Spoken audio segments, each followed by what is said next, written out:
this was the biggest amphibious operation ever, before or since. I mean, it was something like 3,000 ships involved, 9,000 aircraft, 2.8 million men. This was enormous. And the credit has to go to the planners. So it's actually the most aggressive area in the whole of the Battle of Normandy is this area around Caen. And the question is, who's going to die first? And it's the Germans, because they simply cannot replace the attrition that's being put against them, and that's just melting them away.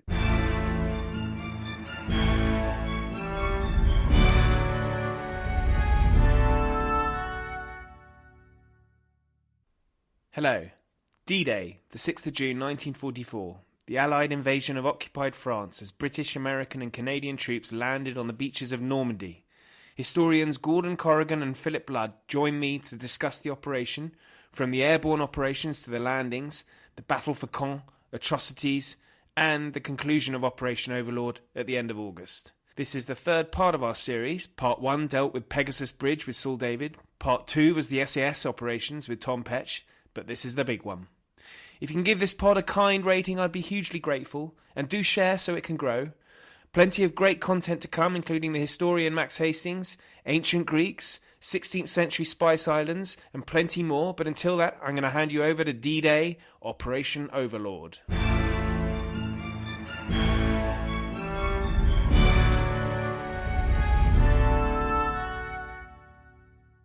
Gordon Corrigan, Philip Blood, welcome to the podcast. This is very exciting for me. We are discussing D-Day, Operation Overlord. So welcome to both of you. Welcome, Philip. Welcome, Gordon.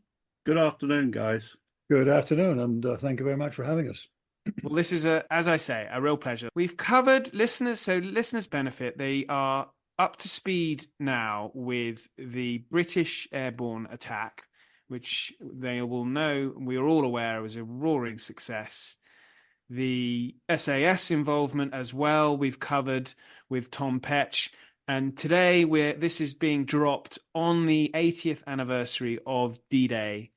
And so we have two experts covering the Operation Overlord. We have Philip Blood is going to be giving the German perspective. Philip is a very distinguished historian and based in Germany, which I think by your mere presence in the fatherland, it immediately gives you kudos. And then Gordon will be taking on the Allies. So I suppose I wanted to start really with talking about Normandy itself. There had been a number of intelligence operations to try and put the Germans off the Seine, and they had to defend, it was the Atlantic Wall, I think it was. But was Normandy always a natural place to attack? I'll start with Gordon, and then Philip, perhaps we can cover what the Germans could do, because they had so many miles to defend. But Gordon, was Normandy the natural place to? Well, it was the furthest along the coast you could go and still get fighter cover from the UK. That was important. If you went any further south along the Brittany coast, then you couldn't get fighter cover from the UK. So that was one of the reasons they went for Normandy. Also, it was reasonably sheltered, being the bay of the Seine. And of course, Operation Fortitude was trying to convince the Germans that the assault would be across the Pas de Calais. Now, you never ever attack on the obvious, and Pas de Calais was the obvious one. I think, as far as I know, and Philip will correct me if I'm wrong, I think Hitler in about May said, in one of his conferences, I seem to remember reading the minutes, what about Normandy? And everybody said, no, mein Führer, no, they'll never land in Normandy. And Rommel was sent off down to beef up the Atlantic Wall in Normandy. But certainly one of the major factors was that's the furthest you could go and still have fighter cover from the UK.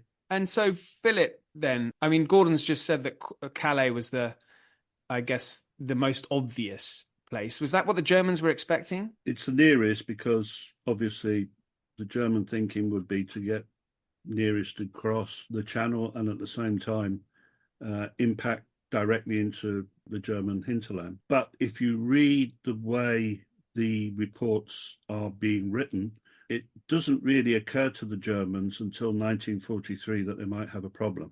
Up until that point, France is a rest and recuperation area. And what you find is it services the German troops who have been moved from the east that have been shattered divisions and regiments. It also becomes the central replacement area. So to a certain extent, France is an unusual place. It's like the training ground for the German army. But at the same time, they're not really looking very closely at what's happening until you get the Dieppe raid. And after the Dieppe raid, obviously Rundstedt and the the Nazi leadership, put in the commando order and brutal treatment of commandos and operations along the coastline. But they're still not thinking of anywhere in particular until the landings in Sicily and Salerno.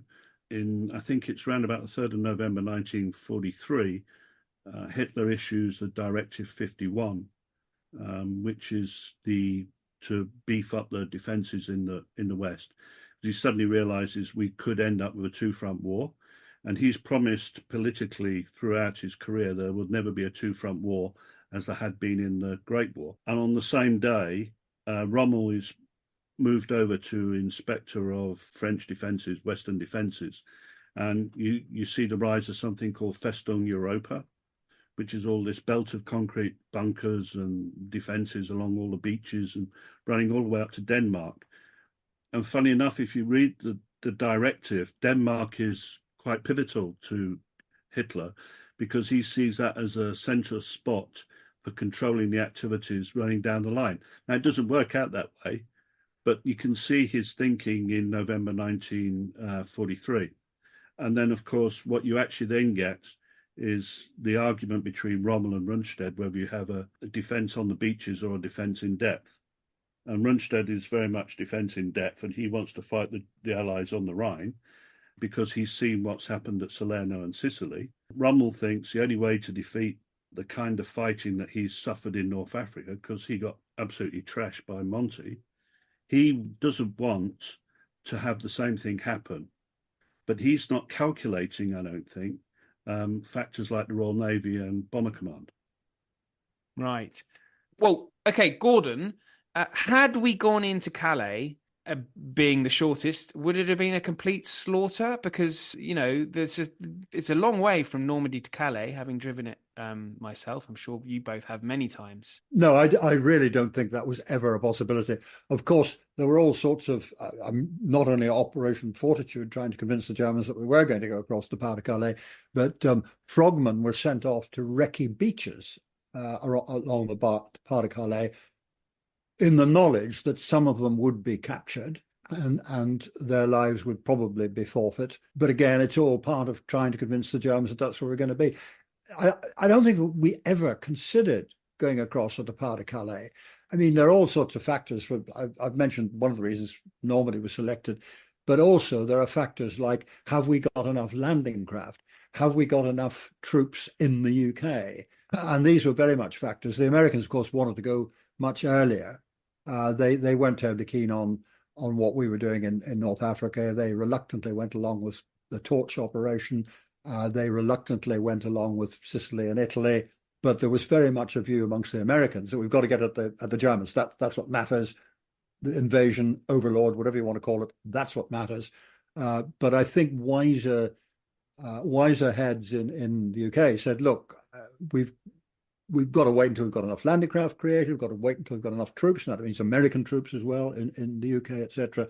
And I don't think really there was ever any thought given to the Pas de Calais. Would it have been a slaughter? Who knows? But I think it would have been a lot more dodgy than the actual operation was. The thing about Pas de Calais, it would have been very convenient for the Germans to bring up reserves. What you get with France, and especially when they start closing off and destroying the bridges over the Seine, the German army is starved for a significant period from reserves and replacements. And that gives them an advantage. Whereas in the Caen area, if you notice, if you were to step forward and say, well, what happened at Arnhem? Well, what happened at Arnhem is the Germans were able to get reserves quickly into the battle across the whole of the corridor. The same would have happened if you'd have landed at Calais. The Germans would have had so many different directions to bring in reserves and replacements. And, people forget that this second army that exists in Germany, and it's there constantly throughout the war, and it's being topped up all the time as waves of troops are coming through. But that's a huge amount of reserves and replacements that can be suddenly applied to the battle. And so Calais would have been a problem for the Allies. Right.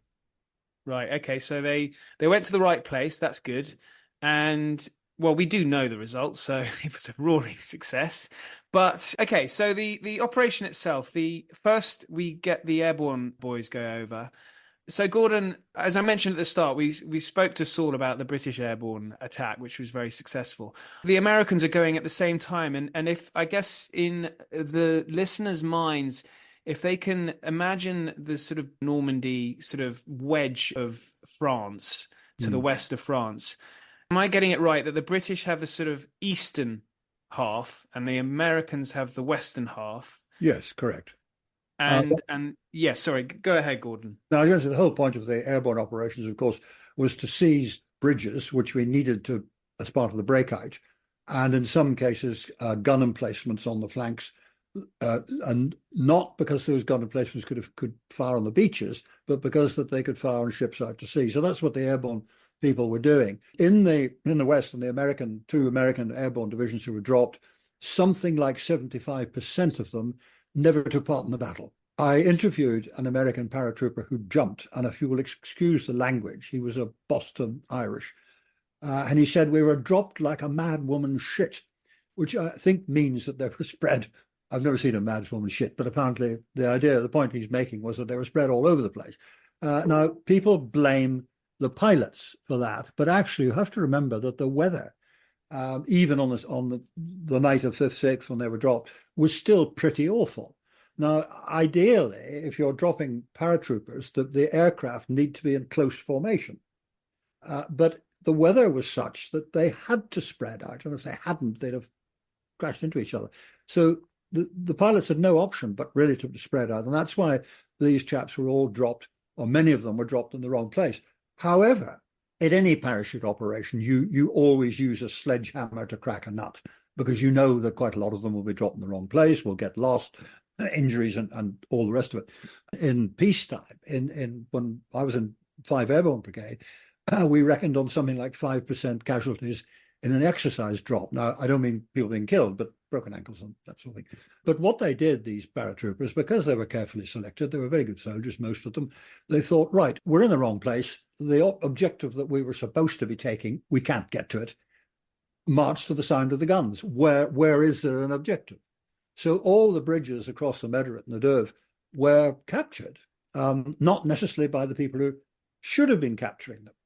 And in a funny way, the fact that they were all spread out and dropped in the wrong places, the Germans, where is the Schwerpunkt? What are they aiming at? What are they trying to do?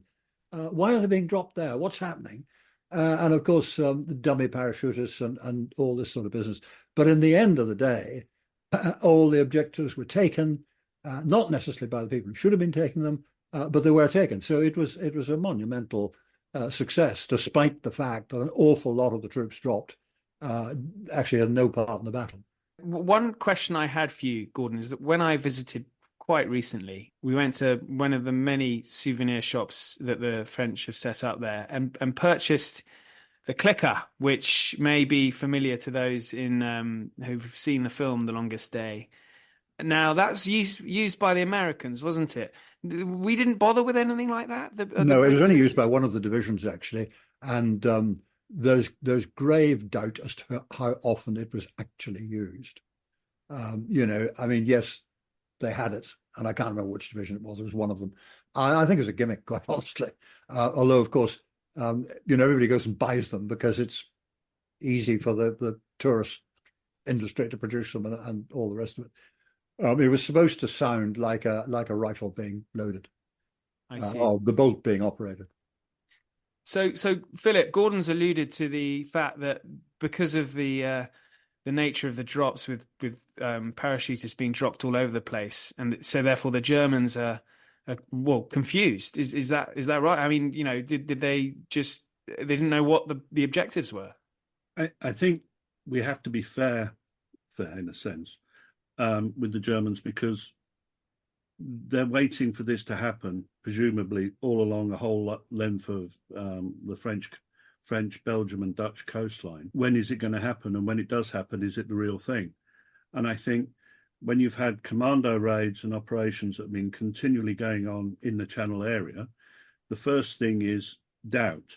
Now, I'm led to believe that von Rundstedt was up at 3:00 in the morning on the 6th of June, which I'm slightly surprised at. But let's assume he was up at that time and he was saying, send in the panzers to confront the Allied landing.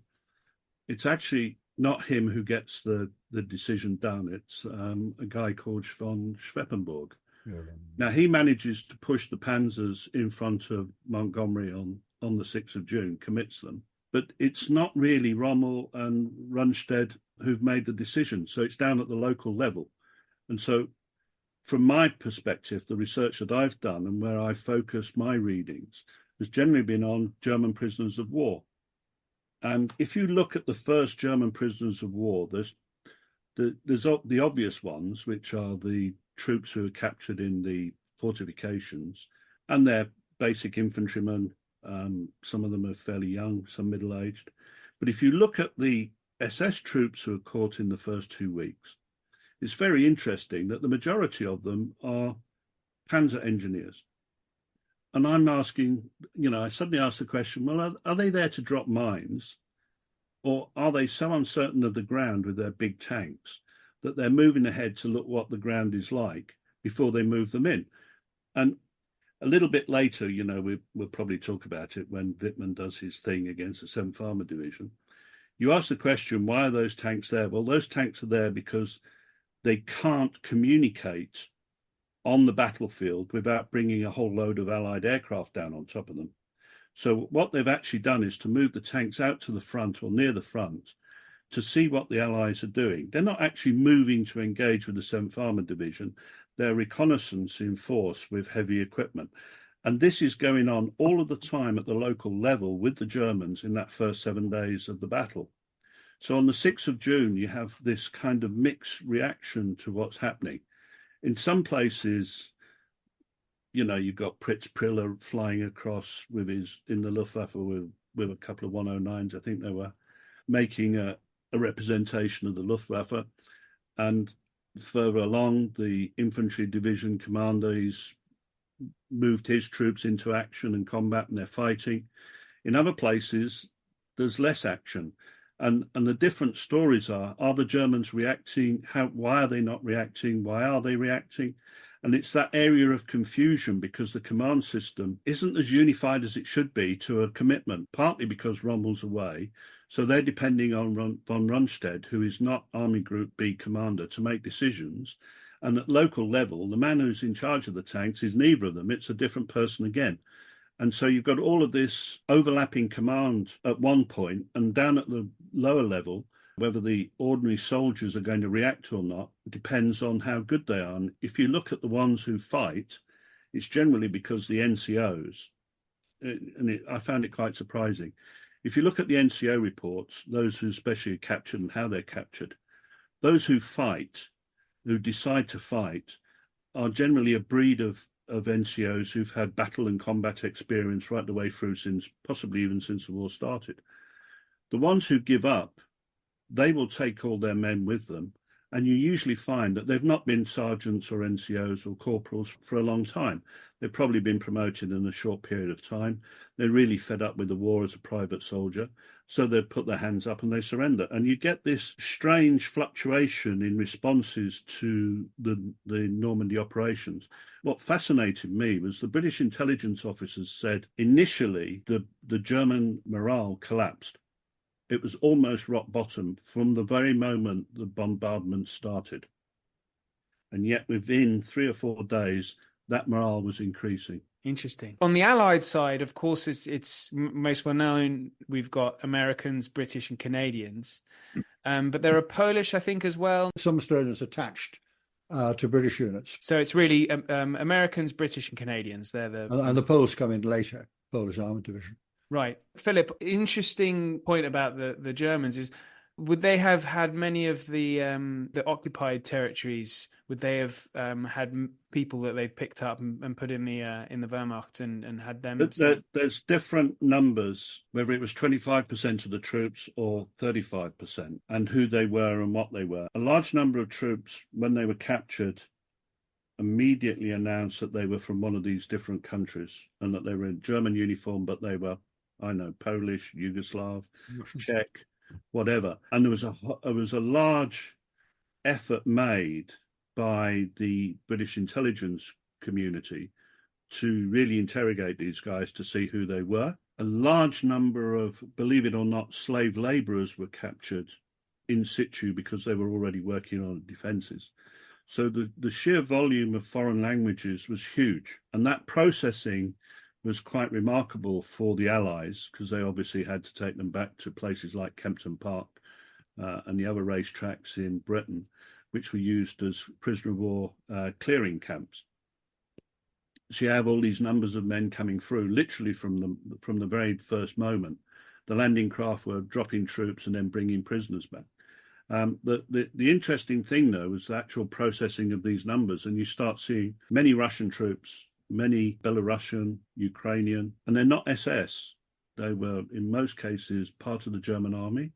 But then integrated within the German units were something called the Heavies, the Hilfswilliger, the volunteers. These are guys who were prisoners of war to the Germans, who then agreed to work as, I don't know, janitors and helpers and carriers, water carriers. And then eventually they would be manning the machine guns. So you actually get Heavies being awarded military awards because they've actually picked up the guns and defended their comrades, their German comrades. So it's a very confused situation. Down on the ground, the demographics of the German army isn't German. Well, not I see. We'll move on to the actual landings then. To me, it's a very complicated operation. I mean, I know it's airborne and land, but there's naval involvement. We haven't really talked about aerial superiority either, which I think I'm right in saying the Allies had. You've mentioned a couple of Messerschmitts, but that's about it, really, isn't it? No, the Allies had absolute air superiority. I mean, this was, if we assume that Herodotus' account of Darius the Great crossing the Bosphorus with something like 7 million men in 511 BC or whatever, we assume that's a myth. This was the biggest amphibious operation ever, before or since. I mean, it was something like 3,000 ships involved, 9,000 aircraft, 2.8 million men. This was enormous. And the credit has to go to the planners. I mean, to get all those ships, Admiral Ramsay, who, as you know, had retired before the war, was brought back in to masterminded Dunkirk. He was the naval planner. Now, to get something like 3,000 ships of various sorts, all from different ports, all at the right place at the right time, was an extraordinary. The planning thing, which was largely Morgan, and of course Montgomery takes the credit for it. It was bugger all to do with Montgomery. It was the planning staff, and this was an extraordinary operation. I mean, as you know, the original plan was 3 beaches, 3 divisions with 2 more following on. And the one thing that Eisenhower and Montgomery did agree on was actually that wouldn't be enough. That number landing, there was a chance of it being pushed back into the sea. So it was then expanded to be 5 beaches and 5 divisions going in. And that, of course, meant that you had to wait until you had enough landing craft and enough troops to do it, because the planners were working on how many men, how much transport have we got to land a certain number of men. So that was a vital figure, and that, of course, is why Omaha Beach is so far away from the other beaches. It was a question of finding another beach, and that was the nearest, although it was quite a long way away from Utah Beach, which was the other American beach. So the plan eventually was 5 beaches, 5 divisions. Extraordinary planning effort. I mean, quite extraordinary. Okay, well, let's talk about the beaches then. So the Americans have Utah and Omaha. Mm-hmm. The British have Golden Sword, and then the Canadians have Juno. Right. So should we take the Americans first? I mean, I suppose landing on the beaches, I've got visions of landing craft coming down, and then the first few rows of troops all being machine gunned before they could get out. and it being horribly bloody to get on the beaches for I mean, I suppose for all the troops landing that day, the sort of Saving Private Ryan type experience. So have I got that wrong, Gordon? Well, a bit of an exaggeration. I mean, if we look at what the planners had to think about, first of all, when during the day do you land? Now, the Air Force and the Navy would have quite liked daylight to do their final targeting. The Army would have liked to have landed in the dark and then had light to proceed with. So the idea was, okay, we will land at first light. But what about the tides? If you land at high tide, then the beach obstacles are covered. And the beach obstacles were designed to rip the bottom out of landing craft, mines to destroy DD tanks and all the rest of it. So if you land, on the other hand, at low tide, you can see the obstacles and avoid them. And that was the decision. Now, because the tide goes up the channel, it meant that the Americans at Utah and Omaha would actually land an hour before the British, because their low tide is earlier. Now, by landing at low tide, of course, it does mean that the troops have got much further to cover over open beach before they can get under cover. And the thinking was that aircraft, dropping smoke, naval gunfire would cover them for that sort of period. Now, Shaving Ryan's Privates is a lovely film, wonderful film. It's about as factually correct as Winnie the Pooh. And I'm sorry to have to tell you, Winnie the Pooh is fiction. I happen to know the military advisor, who was a man called Major General Michael Reynolds, who's now dead. And he was Spielberg's advisor. And they found a beach in Ireland, which was to represent Omaha Beach. And I'll talk about Omaha in a minute. And Michael Reynolds said to Spielberg, Mr. Spielberg, I'm sorry, you can't have Waffen-SS down here. They weren't here. And Spielberg said, Waffen-SS sells films. To hell with history, you're fired. So as Reynolds was driving out, he noted that all the beast obstacles were facing the wrong way. And he said, as I'd just been sacked, I didn't feel it was incumbent upon me to tell Mr. Spielberg. So the impression it gives is that everybody who gets off the landing craft in that first phase at Omaha sort of gets slotted. Now, it is quite true that Omaha had more casualties than any other beach. And there were good reasons for that. First of all, Omaha, in terms of mileage, is the longest beach. It's very nearly 4 miles long. Also, it's less sheltered. All the other beaches had a certain amount of shelter from the weather and whatnot, and Omaha didn't. Secondly, just off the beaches, there was a line of hills, of bluffs, as the Americans call them. Now, the Allies thought that actually, yes, it is going to be the most dangerous beach, but it's largely manned by Russians and Poles, they thought. And they won't fight terribly hard at this stage of the war. In fact, as Philip will know more about this than I do, but I think it was the 354th German Division who'd come back from Russia. They'd moved the Russians and the Poles out of it. They'd actually been there since, I think, March 1944. There was nothing coming out from Ultra because the divisional commander had said nothing by radio, word of mouth, written or telephone only. Nothing coming back from the resistance, such as it was, because he'd moved the civilians out of the area. So when the Americans landed at Omaha, they got a bit of a shock. But it wasn't a wholesale slaughter. I mean, I read in one pamphlet that somebody had produced that millions of Americans were killed. Well, no, they weren't. It's absolute nonsense. I mean, the whole of the two American beaches. I mean, the Americans landed a total of 73,000 men on two beaches. So, they weren't all being killed. 10,000 less than the British, actually, funnily enough.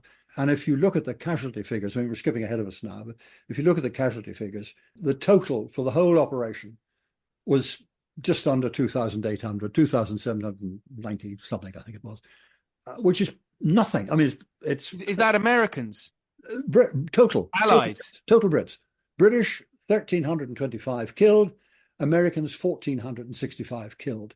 Now, it's not peanuts if you're one of them, but in terms of the percentage of men landed, it's very little. It's very cost effective. I mean, there were another just under 8,000 wounded on both sides, total. So the total casualties were actually, for an operation of this size, and given the number of men being landed, I mean, just under 160,000 men landed, and less than 3,000 of them are killed. This is an extraordinarily cost-effective operation. And there are all sorts of reasons for it. I mean, partly, and I don't want to stray into Philip, but let's not kid ourselves. Since the Great Electorate in 1945, the German soldier is the best soldier in Europe. There's no doubt about that, in my view. But because Georg von Scheppenberg, and Philip's mentioned him, his panzer group was held back because he had to report to Berlin as well. And as Philip says, there was the whole sort of command setup was not designed for instant reaction and whatnot. And we were actually jolly lucky. Now, I talked briefly about Omaha. It was the most dangerous beach, but they got on there, and they got it. At one stage, one of Bradley's staff officers suggested that they withdraw the men from Omaha, sail down the coast and land in one of the British beaches. That would have been fatal, and of course it didn't happen. Utah was very interesting because they landed in the wrong place. The patrol boat that was supposed to be leading in the landing craft hit a mine, and the tide pushed the whole Utah invasion fleet further east. So they landed about a mile and a half, 2 miles away from where they should have landed. And they were jolly lucky because the defenses there, the Germans, I think, from what I read, thought, well, nobody's ever going to land here. They'd be daft because the whole area is flooded and there's only one exit off the beach. And they're quite right. Nobody in their right mind would have landed there. And it was a question of having landed. I mean, there's the famous quote, which is probably apocryphal, from Brigadier General Roosevelt Jr., who said, well, let's start the war from here. And they did. So that was jolly lucky, because if they'd landed where they should have landed, they'd probably have had a lot more casualties. The three British beaches, the casualties were relatively light. I talked to people who landed, and a number of them said, oh, it was a bit like an exercise, lots of noise. Others, I think it was Juneau, the French local mayor, came rushing out and opened all the bars and had to be told, bloody well, shut them. Don't let British soldiers anywhere near alcohol. So they varied tremendously. But the point I'm making is that it was an extremely cost-effective landing in terms of casualties. So, Philip, then presumably those beaches were sparsely defended, and therefore the German troops, again, I guess themselves on the first day, on D-Day 1, they didn't receive too many casualties either? They did receive casualties, but not to the numbers that suggested initially that they were under a heavy offensive. They did suffer considerable communication gaps where there'd been heavy bombing and shelling and broken their cables. It depends which groups you're talking to. So if we take the American sector to start with. Well, with the Americans, if you read the prisoner of war reports from the soldiers who were captured in that area that went with the Americans off to America at the end of the war, but their interrogations are in the National Archives in America, in Washington, D.C. And some of those reports were that they fought to the last bullet, whereas if you look at some of the notes that the American officers have written underneath, they said, well, he had a lot more bullets in the boxes, or, they make these rather snidey comments that this guy really isn't as brave as he's letting on. But there was some hard fighting. There was some hand-to-hand combat. It wasn't so easy for the Germans to push the Americans back. And eventually, once those forward defenses were occupied by the Americans, the Germans were forced to come back. If you were talking where the Panzer divisions, they're active, they're moving, but there's these. If you were to go along all the way up to Cotentin area, there's pockets of resistance. There's Germans fighting American paratroopers in some Maraglees, but in other places there's not. And for me, looking at the German side, I'm very interested as to why certain German soldiers are fighting and others aren't. I don't have a definitive answer on that. So let's talk a little bit about St. Mary-Église. It's this sort of iconic town for the Normandy campaign, certainly the American campaign. And they've still got a fake parachute hanging off the church spire, I think. I met the soldier, private, I can't remember his name now, but he used to come out. That's it. What was that, Philip? Sorry? John Steele. Yeah, he used to come out every summer, and he would sit by that Roman milepost and drink Cointreau, not Cointreau, Calvados. Calvados. Calvados, and the story got more and more interesting. But what he did, I got a chance to talk to him when nobody else was around, and he said, actually, that's not where I landed.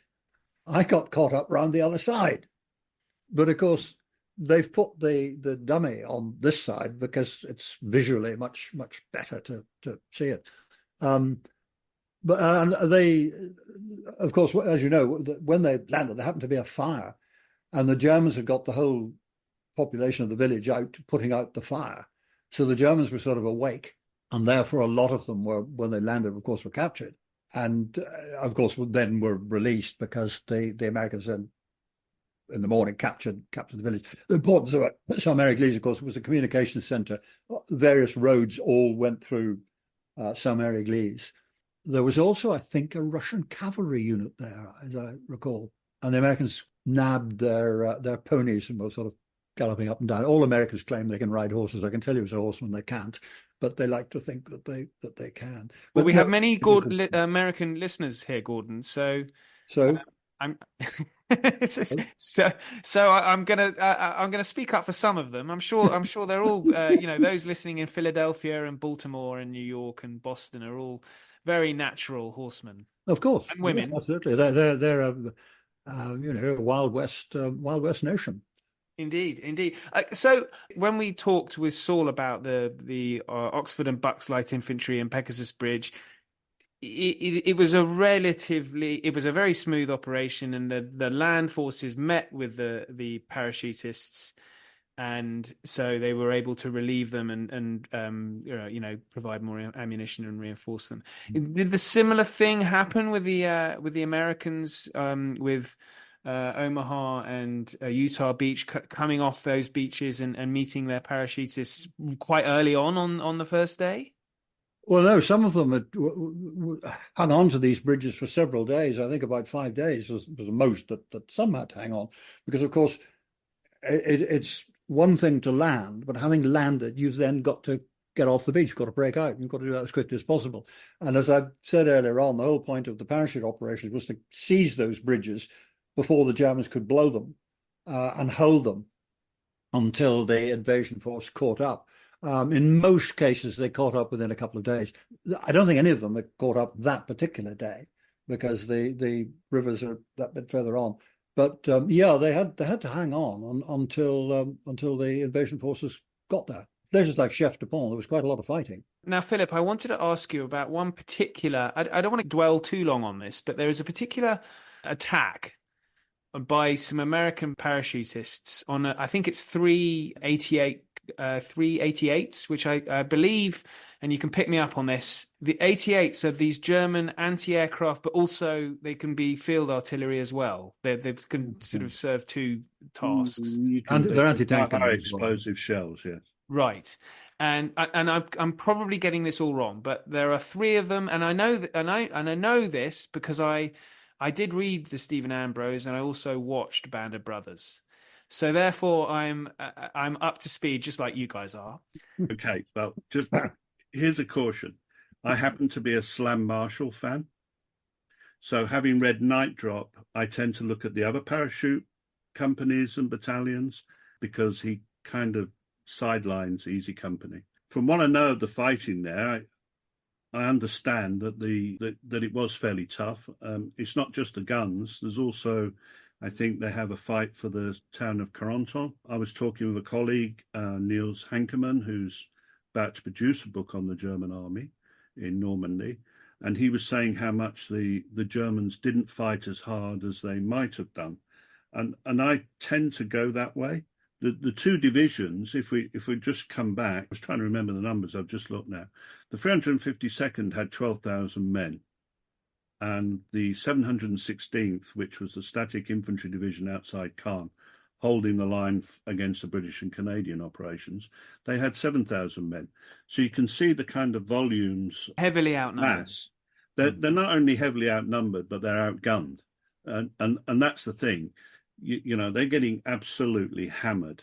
And of course, you had the airstrikes and and other things as well. But as to the operation where Easy Company took the guns, as far as I understand it, that was an accurate depiction of the battle there. And the Germans did give up the guns. Yeah.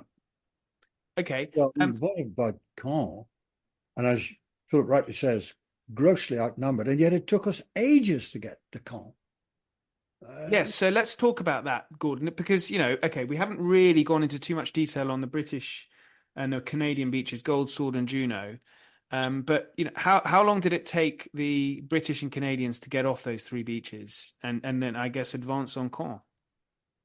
Well, the Canadians were trying to get the airport. They were hoping to get that the first day. Of course, they didn't. They tried to get it the following couple of days, got an awful kicking from, funnily enough, from an SS division. And actually, if you look at that particular battle, where we're trying to get to the airport, a good lance corporal would have done better. And I hate to, my mother's Canadian. My grandfather was in the Canadian Army. I hate to slate them, but it was a most appalling. But this isn't down to the soldiers themselves, is it, Gordon? Surely it's yes, their officers. It's down to the brigade commander and the divisional commander. You don't send. I can't remember the name of the armored regiment, Canadian armored regiment, but you don't send tanks one after another in a long line without being supported by infantry on their feet against the Germans. The Germans just gave them an terrible kicking. The Durham Light Infantry were then sent in to try and bail them out, and they got a kicking as well. So there's a lot of this. There's a lot of stickiness, actually. Now, Philip mentioned that the German soldiers who fought on are ones who'd got combat experience. The British experience is different in that the people who had combat experience, they were the sticky ones because they knew what the Germans could do. Whereas the ones who are prepared to say, right, let's get stuck in, tended to be units that had spent most of the war in the UK, hadn't got a lot of combat experience. It's an interesting juxtaposition, that. I hate to bite the hand that fed me for nearly 40 years, but I really don't think that the British Army performed terribly well in the Second World War. I hate to say that, but and that's why Caen took an awful long time, despite the shelling and the bombing. And at the end of it, when we did manage to take Caen, it's interesting that the only buildings that seem to have survived were the ones built by the Normans in the 900s. All the modern ones were flattened. You're fighting Germans. They might be second-rate divisions, but they're Germans. So the British, the British airborne, they managed to secure their objectives. Well. Yep. The land forces meet them to claim those key bridges and canal crossing points. So, is it sort of tactical failures, as you said, in sending tanks one by one? Why are the British, and you're including the Canadians also? Yes, funnily enough. Now, and the Americans, they perform better. The Americans are prepared to react more quickly. They also, of course, have far more equipment. Very few American soldiers had to walk. They had a huge number of tanks, huge number of vehicles, and they. In some ways, some of the things that the Americans do are very amateurish, but they can react incredibly quickly. If you zoom out, the Americans in the war years, their industrial capacity increased 25 times. 25 times. German industrial capacity twice, and ours, I think, something like 4. The Americans have this incredible ability to start off at the beginning of the war. A lot of their army was horse-drawn. It was a tiny little army. Terribly quickly, they get into it. They, I think, as far as the Normandy caper is concerned, in general, they perform better than we do. And I'm very reluctant to say that, but that's my view. But Philip, can you help me out here? This can't be the British and Canadians. Are you concurring with Gordon here that it's this poor performance and it's the excellent performance of the the German troops? If this is the case, if you're able to defend them, I should flip you midway through the podcast and you take responsibility for each other's sides. But Philip, was that the German experience? The British and the Canadians were not hugely impressive? Well, you see where Schweppenborg has put the tanks, and he's put them against the British, and there's a good reason for that. Running through what's happened since Alamein is this notion that if you come up against the British, they are really going to hammer you. And what you actually find is that the British are attracting all these panzer divisions. And this becomes significant as the battle develops. And you actually see the situation with Wittmann. Who is Wittmann? Sorry, can you just remind me? Well, this is this legendary story of an SS officer who's driving around in a Tiger tank, destroying quite literally hundreds of vehicles. The thing is with the story is, was he out scouting to see what the 7th Armoured Division was doing, or was he out scouting to destroy the 7th Armoured Division? And basically what's actually happened with the story is the 7th Armoured Division is moving towards Villers-Bocage. Wittmann and his guys see what's going on. He can't communicate to his headquarters the reconnaissance information he's got. He engages with the Brits, and then he rushes to get away. Okay, so he's taken out the vanguard. Now, he's in a Tiger tank, and he's taken out several unarmed Sherman tanks who've got no guns. He's got 3 Cromwell tanks, one of which nearly hit him, but he still escaped. In any case, his Tiger tank then gets destroyed, and he has to leg it on foot. Now, that is the condition of the German army there. He can't communicate. He's got no command system to talk to, and he's in an area where he's going to get stonked. And it's continuously happens throughout the battle on this calm front, that whenever the Germans try to do something, they get hit with this artillery. Literally, it's just this volume of bombardment that comes down and hammers them. Is that coming from the sea, Philip? It's coming from the sea, and it's coming from the field artillery units. So what you get is a situation like in Operation Epsom, when the Germans try to counterattack against the British advance. Montgomery literally puts the guns to them. And what you actually end up having is one of the most, for me, as a German historian, obviously, the fascinating thing is how quickly these German panzer divisions are destroyed over a period of time. Now, you see, with the Russians would avoid them.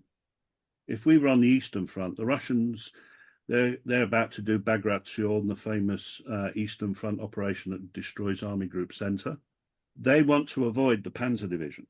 So they'll pick targets and route ways which avoid the German panzer divisions, because they know that the panzer divisions are a real problem. What Montgomery has got is several army panzer divisions and 3 or 4 SS panzer divisions, all of which, apart from 2, have gone in there fairly well equipped, but get trashed. And by the end of the campaign in August, there's very little left of these divisions. So they're completely mullered. The question is, and this is a question for me that I've tried to pose for a long time, is if the Americans are so good, why aren't the panzer divisions against them? As I've continued to study the move out of Cobra and the Americans with Bradley going up towards Aachen, and as you know, I've got a book coming out later this year on Battle of Aachen. The thing I noticed with the Americans is they're wonderful soldiers on the ground, great fighters. I last week went round the battlefield of Bobby Brown, who got the Medal of Honor in this area. But their commands are very, very thin. And I noticed that the similar kind of weakness in command with the Americans in the Aachen and Hürtgenwald area is almost similar to what happened to the Germans in Normandy, where the Germans in Normandy are relying on local troops to make the defences and to make the fights. Now, what's actually happening again on top of this, to add to the ball of confusion, is that the SS divisions only know one thing. The way to defend is by counterattack. So they're constantly counterattacking against huge amounts of artillery. So they're getting crushed. the problem is with all of that bombardment and heavy work that's going on, when the British tried to advance, they put themselves into a very difficult position, because not only are they going over all of this broken ground, the bombardments and shelling that's going on, but they've also then get the Germans coming back at them and counterattacking. So it's actually the most aggressive area in the whole of the Battle of Normandy is this area around Caen. And the question is, who's going to die first?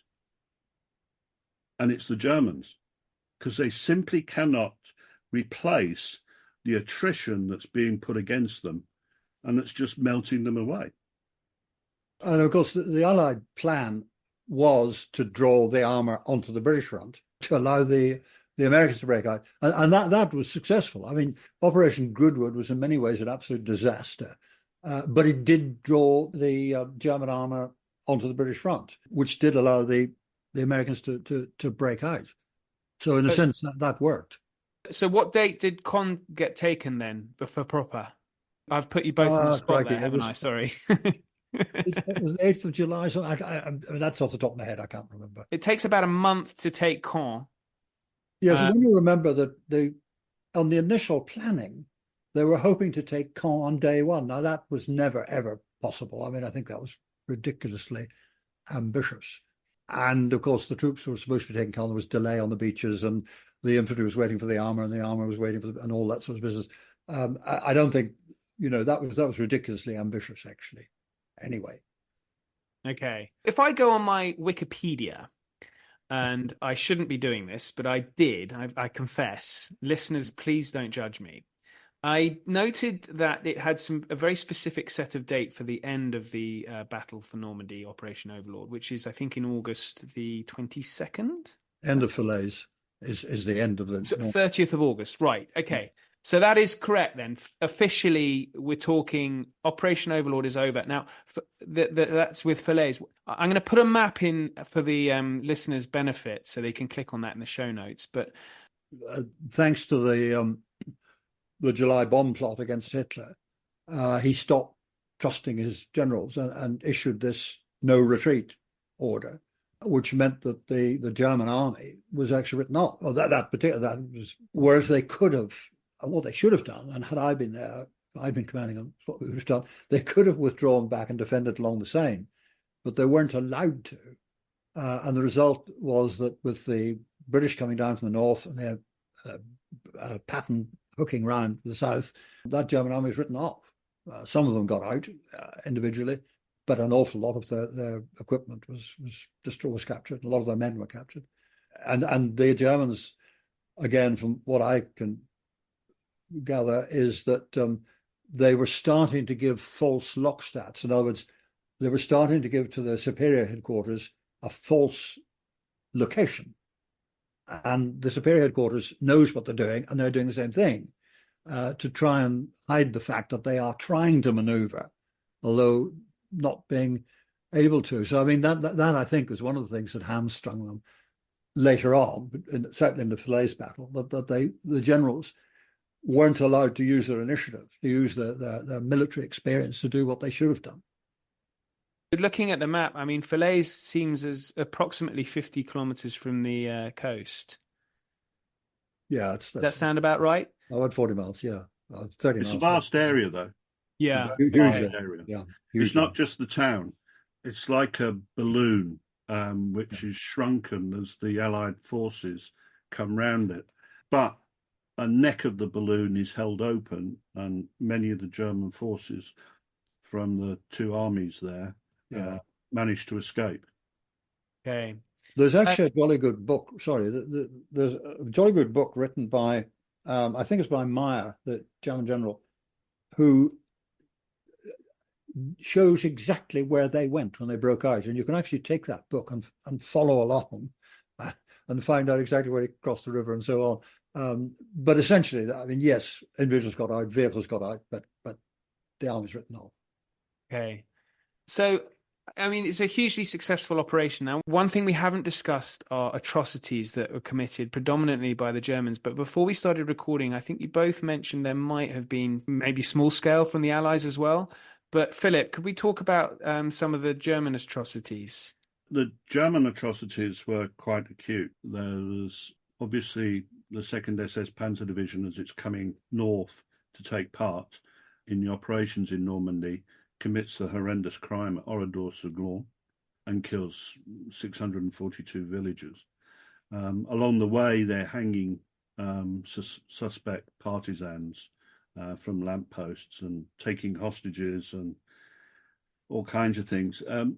In the Normandy area, what I did discover was the British interrogation officers were looking at the number of war crimes committed by ordinary German soldiers. And actually in the National Archives in Kew, there are a lot more files than I expected. And it's not just the Waffen-SS, it's the ordinary German soldiers, the Fallschirmjäger, the paratroopers. Also, the labor units would kill slaves, and there was constant attacks on French civilians during the whole process. What you actually find with the German army is that they plundered off the local French for food, obviously, and there were high incidences of rape. Some of the French allegations were against Allied soldiers too, so it's difficult. It's not an area that I've spent an awful lot of time on, but those comments have been raised. There's also been discussion that in 1940, some British regiments had used dum-dum bullets, which had created reprisals by the Germans. But in my investigations of the German crimes committed in Normandy, especially at the Abbey Ardennes, it was not so much retaliation as gratuitous violence and murder. So we kind of expect it from the Germans. I know it sounds like a silly thing to say, but we've learned so much about war crimes committed by the Germans throughout the Second World War. Does that mean we're a little bit too? And this is a question really for both of you. Does that mean we're really not keen on talking about our own side? And I don't know how relevant that is to the Operation Overlord. I know in Normandy, talking to a Royal Engineer who's now dead, and he had under his command a number of chaps with flamethrowers, both man-portable and crocodiles. And he apparently said to me that he had instructed his flamethrower chaps that if there was the slightest chance of them being captured, they were to drop the kit and run, because if they were captured, they'd be shot. And I said, well, how do you know that? How do you know they'd be shot? He said, because we did. He said it wasn't institutionalized, but anybody you caught with a flamethrower, we didn't, well, I say we don't, this is him talking. He said, we don't mind being shot or blown up. That's part of the job. And this chap, I may say, was a regular. He wasn't a wartime only chap. He said, but being burnt to death is something different. And if we caught any German with a flamethrower, we shot him. Now, that's contrary to the Hague Convention, contrary to the laws of war and everything else. I think that, this may be me being pompous, I think that if you have an all regular professional army, you probably don't get atrocities, because there's the discipline there. I mean, in the Channel Islands occupation, there was one case of rape. The German Feldgendarmerie caught the chap. He was tried by court-martial and he was executed, shot. So naughtiness tends to be, and I don't be rude about TA and volunteers and conscripts and everything else. I don't think you shouldn't get it with a regular, properly organized army. And I think early on, the German army, by and large, in the West, did their best to behave. I mean, there were cases. I mean, there was in Normandy, of course, there were I think it was 5 Canadians prisoners were shot in the Abbey or behind the Abbey, and indeed I think he was then a divisional commander, was in fact tried and sentenced to death, and then it was commuted because the president of the court-martial was the brigadier whose men had been shot. So it was felt that perhaps he didn't get a fair trial. Also, in fact, he wasn't there; he'd gone off somewhere else. But certainly that went on. Whether there were, and again, people say, and I've heard people say that if you only captured 1 or 2, sometimes they got shot, because if you captured people, you had to guard them. Are you going to write off 3 soldiers to guard 1 prisoner, etc.? It's all allegorical. It may or may not be true. things happen in war. Atrocity breeds atrocity. All you can do is hope that your disciplinary, your system, ensures that people, by and large, stick to the rules. Because if you stick to the rules, then the other side will stick to the rules. And that's the important thing. So, Philip, was that the German experience during the Normandy campaign, that the Allies broadly stuck to the rules? The Germans don't believe so. If you look at the corps commanders of the three different corps that were in the area, one of them uses, it's normal in the German army for the intelligence officer to be investigating the activities of their own troops. So if there's been rapes or plundering, they will be put before charges by the corps intelligence officer.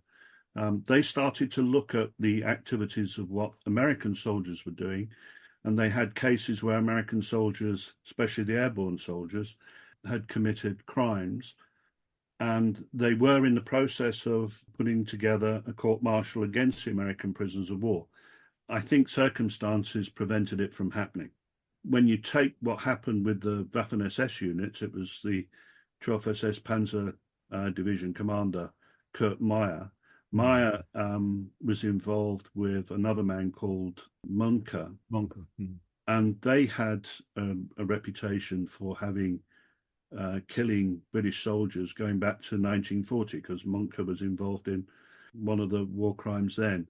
The thing is, if you read the post-mortem of how the soldiers have been murdered, you see that it's gratuitous violence. It's not they were shot while running away, or they were shot while in combat. Well, they put their hands up and then suddenly get shot in the heat of battle. Those things happen.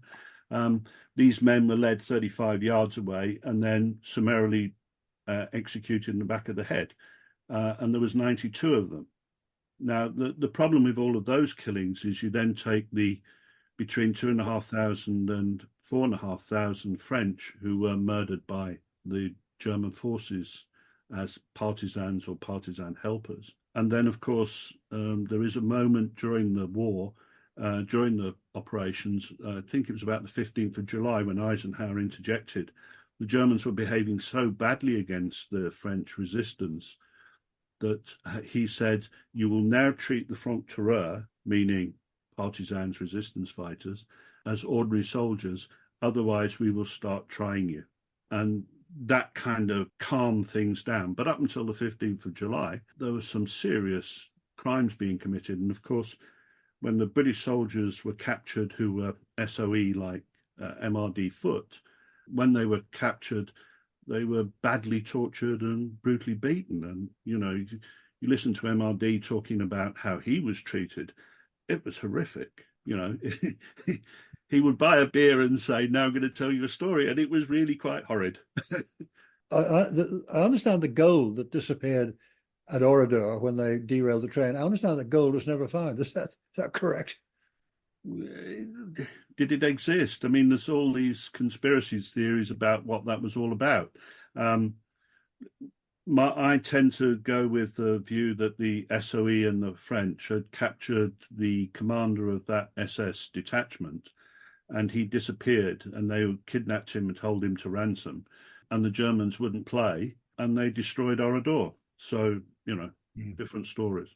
I don't want to leave the listeners with the rather melancholy talk of atrocities committed, because, as we said, I think quite early on, this was a stunningly successful operation, and that was by no means the case before on the 5th of June. It was by no means certain that it would be, I suppose. So I think you've mentioned at the start. Now, we're talking 10 days or so, roughly. No, a week, just under a week after I was speaking to Frank Gardner, where we were talking about the invasion of Taiwan by China, which they would, if they have to do that, it'll be an amphibious landing. It'd probably have to surpass the Normandy landing size-wise. But there are very few successful amphibious operations, really, aren't there, during the Second World War and post-Second World War? I think Korea was another successful one. But this was numero uno in amphibious landings. Is that right? Would you say, both of you? Start with you, Gordon. I think we have to be Yes. careful, because the whole of the Pacific Theatre, where MacArthur's operations and the marine operations were taking place, they were doing landings in, Okinawa, Tarawa, Guadalcanal, and all the rest of the islands that they were taking. And it was a constant piggybacking operation after operation after operation. I think that was quite a remarkable feat of arms when you look at the Americans were fighting across the Pacific. I mean, we're talking here about crossing the Channel. Those guys were fighting across the Pacific on islands, and they were having to supply their men. I mean, that to me, the whole of that marine operations, amphibious operations, is just stunning. The amount of work that went in, the thinking, how routine it became. It was just. I mean, the difference is simply one of scale, isn't it? I mean, the Normandy Overlord was much greater scale. What I think is interesting, without speculating too much, what would have happened if it had never happened? The Germans would still have won the war, but the Russians would have gone to the Channel, and who knows when they would have gone home again. The Germans would have won the war. The Russians would have won. The Russians would have won. The Germans would have lost the war. They would still have lost the war, but the Russians would have got to the Channel, and who knows when they would have gone home again. And I'm sure that must have been one of the factors in the planning for the invasion. One of the reasons why we needed to get into Europe. Well, that's speculation. That's a wonderful little thing to I think to leave our listeners with. I also heard a story from my uncle's father-in-law, who was fighting in Normandy, who told me that the Irish Guards, and that my father was in the Irish Guards, but he didn't tell me this for obvious reasons, that the Irish Guards found a Calvados distillery in Normandy. And they were out of action for 2 days. Now, that might also be apocryphal, but I'll leave that amusing vision in the listeners' minds as we finish this tour de force from Philip Blood and Gordon and Corrigan. I've put links to your books. Gordon, you've written a brilliant history of the Second World War. And Philip, you've got 2 books that I've linked in there. That's Hitler's Bandits and Birds of Prey. So those links are in the show notes. But I just wanted to thank you both for an exhaustive and just compelling description of Operation Overlord. So thank you both. Well, thank you, guys. That was fun. Thanks, Gordon. Thanks, Philip. Thanks a lot. Cheers, Ollie. Bye. We didn't have to argue about Montgomery. That was good. No, we didn't do that. Yeah, that's great. Thanks very much for listening. If you can give this pod a kind rating, I'd be hugely grateful. And do share it so it can grow. But in the meantime, thank you and good night.